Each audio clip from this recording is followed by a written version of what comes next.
बिस्मिल्लाहिर्रहमानिर्रहीम। तबूक के सफ़र में कौम समूद की बस्ती पर गुजर। गज़वा तबूक मशहूर गज़वा है और नबी अकरम सल्लल्लाहु अलैहि वसल्लम का आखिरी गज़वा है। हुज़ूर अक़दस सल्लल्लाहु अलैहि वसल्लम को इत्तिला मिली कि रूम का बादशाह मदीना मुनव्वरा पर हमला करने का इरादा कर रहा है और बहुत बड़ा लश्कर लेकर शाम के रास्ते से मदीना को आ रहा है।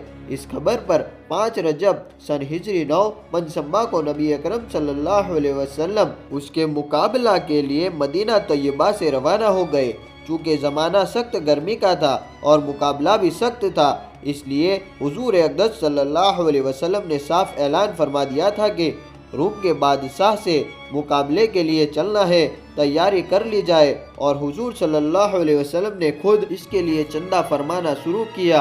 यही लड़ाई है जिसमें हज़रत अबू बकर सिद्दीक़ रज़ियल्लाहु ताला अन्हु घर का सारा सामान ले आए और जब उनसे पूछा कि घर वालों के लिए क्या छोड़ा, तो फरमाया कि उनके लिए अल्लाह और उसके रसूल सल्लल्लाहु अलैहि वसल्लम को छोड़ा। और हज़रत उमर रज़ियल्लाहु ताला अन्हु घर के पूरे सामान में से आधा ले आए। हज़रत उस्मान गनी रज़ियल्लाहु ताला अन्हु ने 1/3 लश्कर का पूरा सामान मुहैया फरमाया और इसी तरह हर शख्स अपनी हैसियत से ज़्यादा ही लाया। इसके बावजूद चूँकि आम तौर से तंगी थी, इसलिए 10-10 आदमी एक ऊँट पर थे कि नौबत ब नौबत उस पर सवार होते थे। इसी वजह से उस लड़ाई का नाम जैसुल उसराह, तंगी का लश्कर भी था। ये लड़ाई निहायत ही सख्त थी कि सफ़र भी दूर का था और मौसम भी इस कदर सख्त के गर्मी की इंतहा नहीं थी।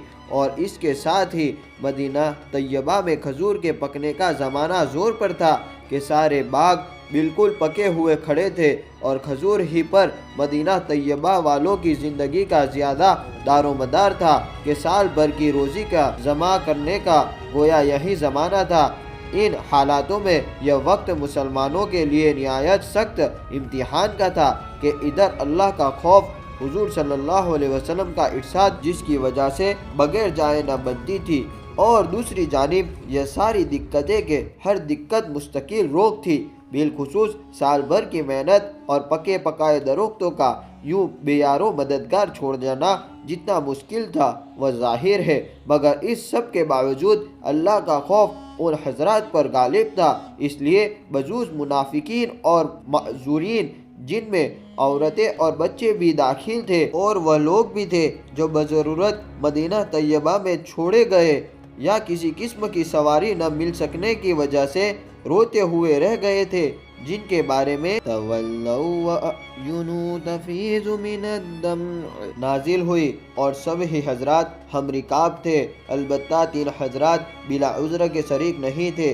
कौम समूद की बस्ती पर गुजर हुआ तो हुजूर अक़दस सल्लल्लाहु अलैहि वसल्लम ने दामन से अपने चेहरे अनवर को ढांक लिया और ऊँटनी को तेज़ कर दिया और सहाबा रज़ियल्लाहु ताला अन्हुम अजमईन को भी हुक्म फरमाया कि यहाँ से तेज़ चलो और जालिमों की बस्ती में से रोते हुए गुजरो और उससे डरते हुए गुजरो कि तुम पर भी खुदा नख्वास्ता व अज़ाब कहीं नाजिल न हो जाए जो उन पर नाजिल हुआ था। अल्लाह का प्यारा नबी सल्लल्लाहु अलैहि वसल्लम और लाडला रसूल सल्लल्लाहु अलैहि वसल्लम अज़ाब वाली जगह से डरता हुआ, खौफ करता हुआ गुजरता है और अपने जानिसार दोस्तों को भी इस सख्त मजबूरी के वक्त में भी जानिसारी का सबूत देते हैं, रोते हुए जाने का हुक्म फरमाते हैं कि खुदा नख्वास्ता वह अज़ाब उन पर न नाजिल हो जाए। हम लोग किसी बस्ती में जलजला आ जाए तो उसको शहरगाह बनाते हैं, खंडरों की तफरीक को जाते हैं और रोना तो दरकिनार, रोने का